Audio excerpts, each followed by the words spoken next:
Ako gamitin na lang niyo yung mga dating picture na kunwari mga bata-bata pa. Pero anyway, Merry Christmas sa inyo lahat. Merry Christmas! Nakarating kayo sa ating konting celebration, konting pagpakilala at matagal na tayong hindi nagsama-sama na buo-buo lahat tayo. At siyempre dahil nung nakaraan, very intense yung ating mga ginagawa. Kaya marami tayong trabaho.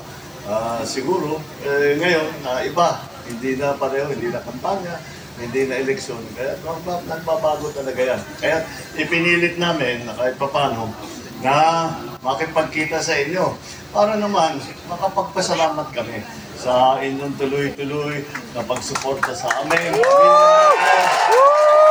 Sa administrasyon ko at sa lahat ng ating mga ginagawa para tulungan ang taong bayan. Yan po lahat ang ating diyan lang naman ang ating layunin na makatulong. At kaya naman tayo nagkaisa, kaya naman tayo ay nagsama-sama dahil pareho ang lahat ng ating mga pinag-iisip kung paano pagandahin ng Pilipinas, kung paano pagandahin ang buhay ng bawat Pilipino. Yan ang ating isinigaw noong kampanya. Yan ang ating lagi hanggang ngayon na ipinmampi ang nakahanap ng mga bagong pamamaraan. Kaya naging matibay ang ating pinagsamahan. Dahil hindi lamang dahil tayo magkakaibigan, o hindi tayo ay sama-sama may isang paniniwala. At yan yung nagkakaisa. Sa pagkakaisa na yan, ay pagagandahin natin ang Pilipinas, pagagandahin natin ang buhay at ang mga pag-asa na kinabukasan ng ating mga minamahal na kababayan. Kaya kahit yan ngayon ang ating ginagawa, nandito na po tayo sa Malacanang at kailangan nga talaga dapat mapadalas kayo mapunta rito.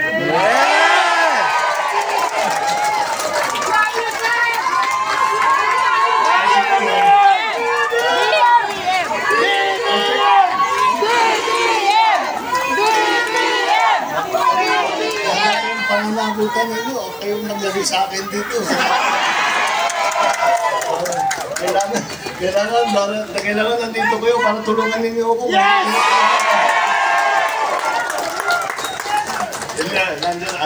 Nararamdaman ko naman kayo kahit di tayo nagisadong nagkikita.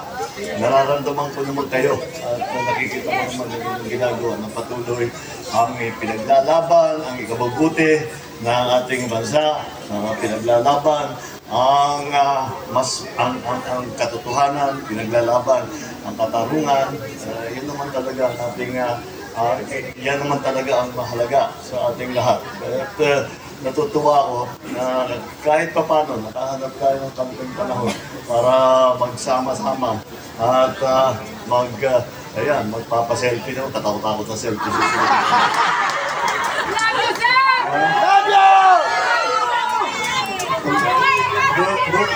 Buti na lang, nagpa-makeup ako naman. Anyway, andito rin si Lisa.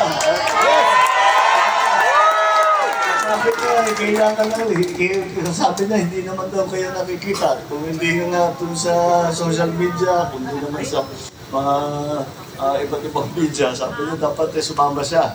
Namilit siyang sumama para sabi niya, makita ko naman, makilala ko naman itong tumutulong sa atin.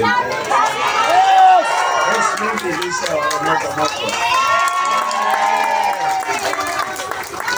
Anyway, yun lang. Ako'y kagaya ng sabi ko, ito naman, parang salo-salo lamang para konting celebration tayo. Pasko na, nakita niyo naman itong palasyo. Naka-ready na ito para sa mga kabataan. Pag simbang gabi, binubuksan namin ang palasyo. Pag simbang gabi na, bago pumunta ang tao sa simbahan, na umagang madaling araw, dito muna sila. At papakain tayo ng konti, may konting laruan para sa mga bata. Para naman may maramdaman na ng Pasko.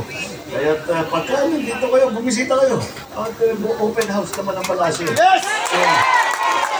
Bumisita kayo. Kapapakita naman ito kung ano yung ating mga handa para sa ating mga kaibigan at yung mga nakakadalo dito sa palasyo. At very happy again. Very happy to be able to see. Yung iba sa inyo, tagal ko na hindi nakita. Kayo, ako lang yung tumanda sa atin eh. Kayo hindi ko tumanda eh. Laging may sipon, laging may laging may karamdaman. Pero kayo mga healthy, lalakas ng mga katawan nito. Mabuti na lang. At nandiyan kayo para ako, pagka medyo kapung-hapunan, nandun naman kayo para kayo ang pagpatuloy ng ating mga ginagawa.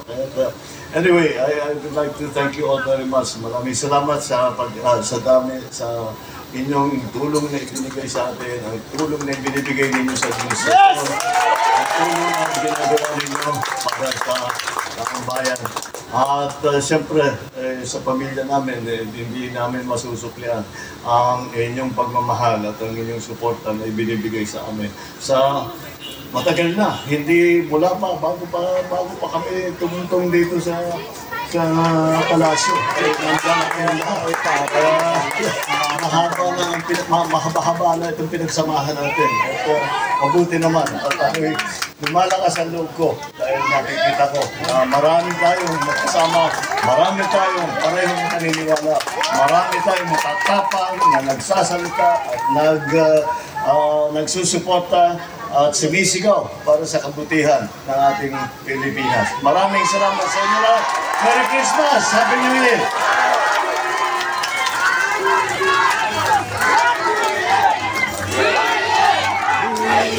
Maraming salamat po, mahal na Pangulo.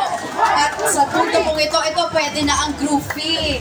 Inaaliyahan po ang ating first couple kasama po ang ating mga panauhin para po sa ating group photo.